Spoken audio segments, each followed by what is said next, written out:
Jeffrey Sachs is about to give a talk here in the European Parliament. What was Putin's intention in the war? Not the propaganda that's written about this. Oh, that they failed and he was going to take over Ukraine.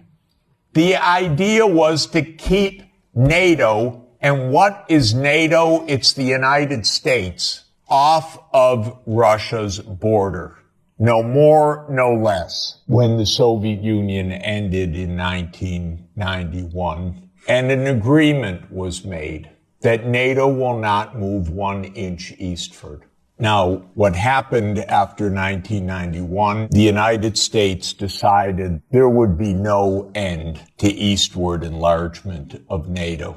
And the decision was taken formally in 1994. When President Clinton signed off on NATO enlargement to the east, all the way to Ukraine and into Georgia. So the NATO enlargement, as you know, started in 1999 with Hungary, Poland, and the Czech Republic. And Russia was extremely unhappy about it. But these were countries still far from the border. So the next round of NATO enlargement came in 2004. With the 3 Baltic states, Romania, Bulgaria, Slovenia, and Slovakia. At this point, Russia was pretty damn upset. So as everybody recalls, in 2007, President Putin said, stop, enough. And of course, what that meant was in 2008, the United States jammed down Europe's throat enlargement of NATO to Ukraine and to Georgia. This is right up against Russia. And Russia protested because if Russia decided to have a military base on the Rio Grande or the Canadian border, not only would the United States freak out, we'd have war within about 10 minutes. And a month later, a war broke out. That gets Georgia destroyed. And starting in 2010, the U.S. put in Aegis missile systems in Poland and then in Romania. And Russia doesn't like that. In 2010, Viktor Yanukovych was elected on the platform of neutrality.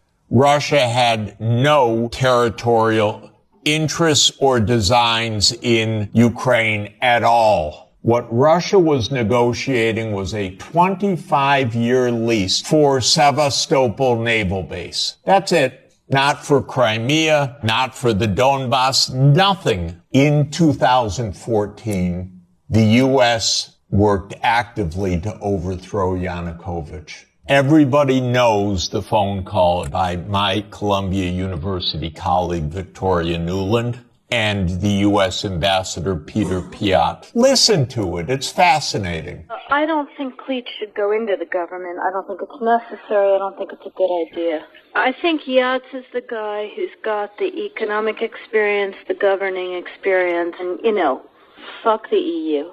No, exactly. And I think we've got to do something to make... You don't get better evidence. Then came Minsk, and especially Minsk II. It said there should be autonomy for the Russian-speaking regions in the east of Ukraine. It was supported unanimously by the UN Security Council. The United States and Ukraine decided it was not to be enforced.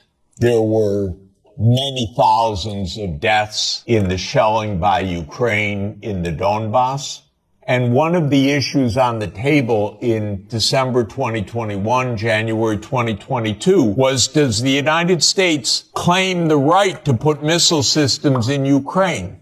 And Blinken told Lavrov in January 2022, the United States reserves the right to put missile systems wherever it wants. So the war started. What was Putin's intention in the war? It was to force Zelensky to negotiate neutrality. And that happened within 7 days of the start of the invasion. Ukraine walked away unilaterally from a near agreement. Why? because the United States told them to. The idea was that there would be Ukraine, Romania, Bulgaria, Turkey, and Georgia that would deprive Russia of any international status by blocking the Black Sea. And the American senators, who are as nasty and cynical and corrupt as imaginable, say this is wonderful expenditure of our money because no Americans are dying. It's the pure proxy war. And since the U.S. talked the negotiators away from the table, about 1 million Ukrainians have died or been severely wounded.